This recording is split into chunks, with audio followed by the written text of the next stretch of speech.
Okay, let's be real for a second. You've been there, right? You have an amazing night with someone, the chemistry is just off the charts, everything feels perfect. And then, nothing. Crickets. You get ghosted, and you're just sitting there thinking, what the hell went wrong? Well, it turns out there's some actual science behind why this happens. And spoiler alert, it's got way less to do with what happens between the sheets and a lot more to do with what happens in her brain. So let's really get into it. Why? Why does that incredible connection just evaporate? I mean, you thought you did everything right. The attraction was undeniable. And still, she's gone. The answer? Well, it all comes down to knowing the difference between a cheap thrill and a real lasting bond. And this right here, this lays it all out. Look, physical chemistry. It's everywhere. It's cheap. It's a quick hit, a temporary thrill that might get you her body for a night. But an emotional connection? Man, that is the real gold.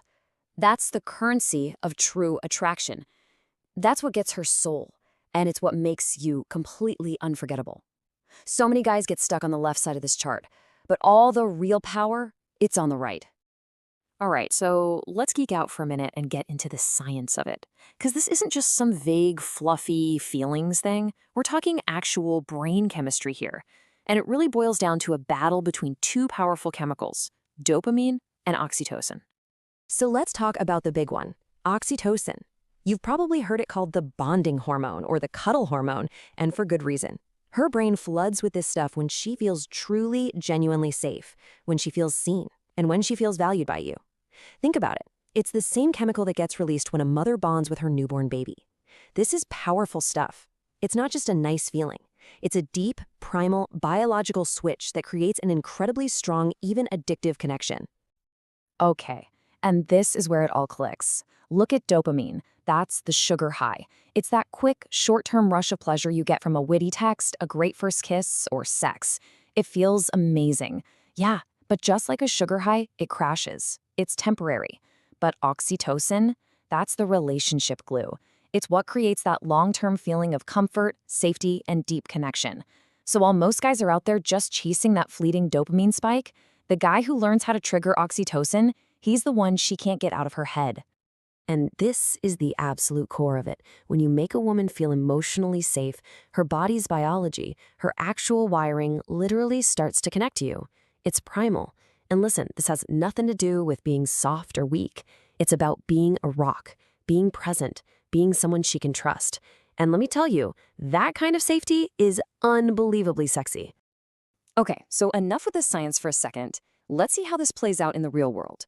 I've got a great story that perfectly shows the difference between a guy who's all about the dopamine rush and a guy who knows how to build that oxytocin bond.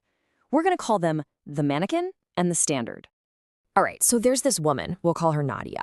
And she starts dating this guy who, I mean, on paper, he was perfect. Tall, rich, ridiculously good looking, whisking her away on fancy dates.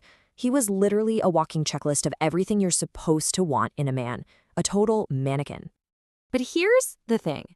This is what she said about him.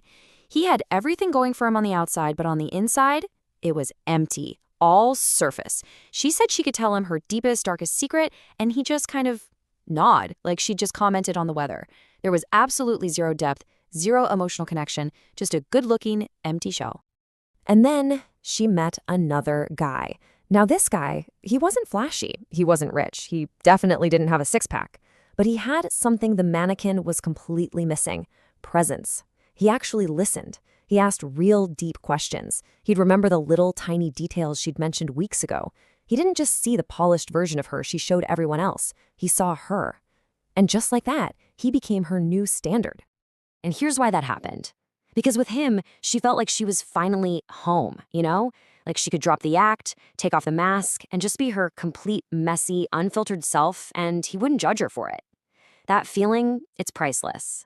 And when a man can give a woman that feeling, he doesn't just become another guy in her little black book. No, he becomes the standard, the one everyone else gets measured against. Okay, so you get the why now, right? The science, the story, it all makes sense. So the big question is, how? How do you actually do this? How do you create that kind of insane connection? Well, let's get into the playbook. I've got 5 simple, actionable things you can start doing right now. All right, let's run through these. Step 1, Ask deep questions. Get past the boring stuff like, what do you do? Ask something that makes her think, like, what's something most people misunderstand about you? That's how you really see who she is. Number 2, mirror her emotions. So if she's telling you she had a brutal day at work, don't just nod. Say something like, wow, that sounds absolutely exhausting. You're showing her you get it. Third, create emotional anchors. You know, those little inside jokes or shared memories that build a private world just for the two of you? Number 4, hold space without trying to fix everything. When she's upset, she probably doesn't want you to solve her problem. She just wants you to listen. Just be there. And finally, number 5, and this one is huge. Stop trying so damn hard to impress her. And this is such a powerful paradox, guys. The more you try to perform, to show off your car or your job or whatever, the more insecure you actually look. Real, true confidence, it's not about puffing out your chest. It's about being so comfortable with yourself that you can be genuinely curious about her. That flips the entire script. It sends a message that says, hey, I don't need to win you over. I just want to know you. And that is so incredibly disarming. All right, let's wrap this all up. Let's bring it home. If you want to be that guy, the one she can't stop thinking about, the one who stands out from every other dude she's ever met, you have to make a fundamental shift in your focus. It really just boils down to this simple, powerful idea. Look, any guy can make her moan. That's easy. But the man who becomes unforgettable, he's the one who makes her feel. He makes her feel safe, seen, understood. He's the one she can trust, the one she laughs with until her stomach hurts, the one she can open up to without fear. That is the kind of connection that sticks around long, long after the lights go out. So, I'm going to leave you with this. The next time you have a great night with a woman and it ends in radio silence, before you get frustrated, just ask yourself one simple, honest question. Did I touch her heart or did I just touch her body? Because one is fleeting and the other, well, the other is how you become completely and totally unforgettable.